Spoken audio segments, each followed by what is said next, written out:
Hello, my name is Dr. Dewan S. Raja. Today I will discuss about arches of the foot. The bones of the foot form longitudinal and transverse arches.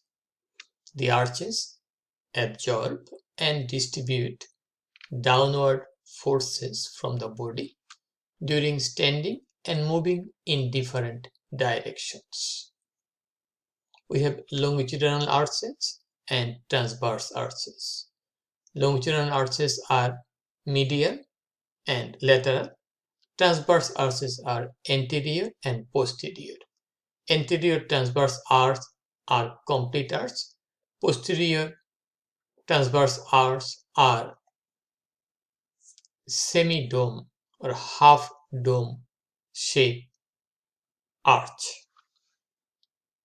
Okay, we'll go there. So, arches of the foot, we'll go there. Medial longitudinal arch. This is the medial longitudinal arch. It has anterior end, is formed by the head of the first, second, and third metatarsal bones here.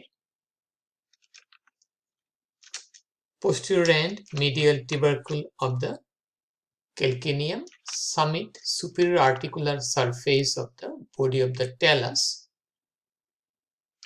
anterior pillar, talus, navicular bone, and three cuneiform bones. Okay, three cuneiform bones. Posterior pillar, medial part of the calcaneum. Main joint is talocalcaneo-navicular joint. Talocalcaneo-navicular joint. That is the medial longitudinal arch.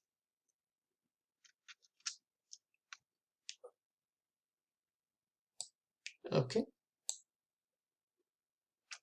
The lateral longitudinal arch is lower and it mainly transmits the body weight.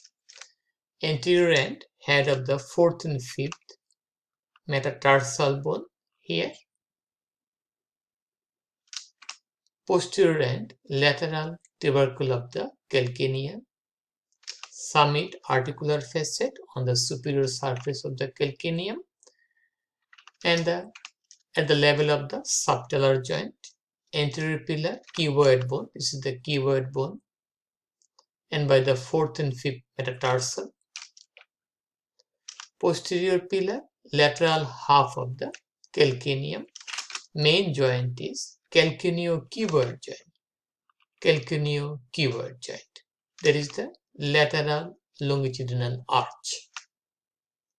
Now we'll go to the transverse arch. We have the anterior transverse arch and posterior transverse arch. Anterior transverse arch is a complete arch formed by the head of the 5 metatarsal bones.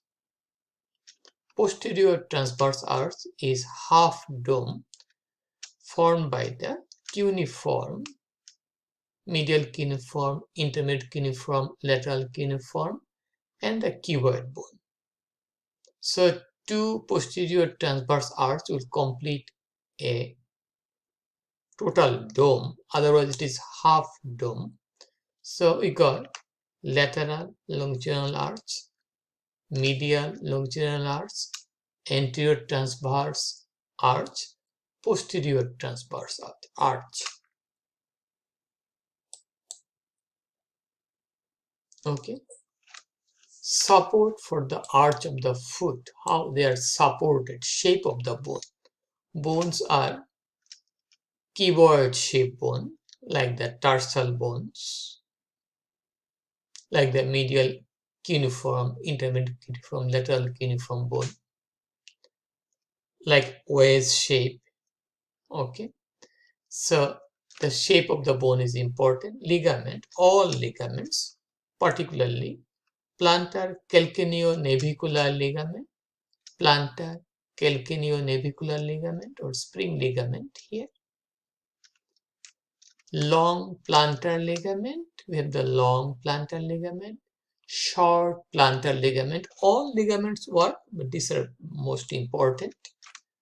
Tie beam, plantar aponeurosis here, and muscles of the sole of the foot, particularly first layer of muscles of the sole of the foot.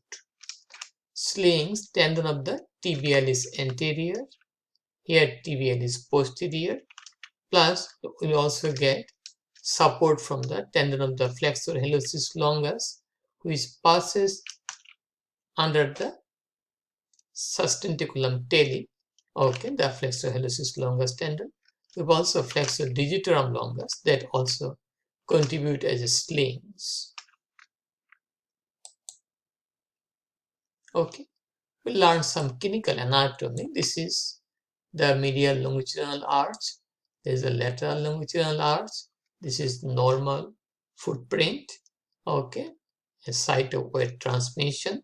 Here, pes planus. This may happen when a person is working hard with some weight, like that of a obese person working as a newly recruited hotel waitress, okay, or newly recruited cashier may have that problem. This will be plain, this part, but this is, it looks like plain in a newborn baby, although they have arch because they have a lot of fat that apparently seems to be, it is plain, but it is, the arch is present at birth. But pes planus is a condition when arch is lost, and the structure here, the plantar nerve blood vessels are compromised or compressed, and there may be pain there. Okay, that happen in an accustomed person suddenly started a new job, standing and carrying weight for a long time. This is pes cavum. Okay, arch is very much carved arch. Okay, this may happen in spina bifida or cerebral palsy or Mericard Christian disease, like that. Okay, we'll get this type of appearance, pes cavus. Pes transversoplanus, loss of transverse arch, that may happen due to trauma, injury, or maybe due to overweight. Okay, we got that. This is a common condition, talipes equinivarus. Person walk on this side, okay, foot is inverted here, the internal rotation. This happened due to contraction of the tendo-Achilles. It can be released, it can be corrected by surgical procedure. It is possible to be corrected by surgery. This part may be released. Okay. So that's all about the arches of the foot. If you have any question, please feel free to ask me. Please share the information with your friends. Please support my channel. Please subscribe me. And have a nice day. Bye now.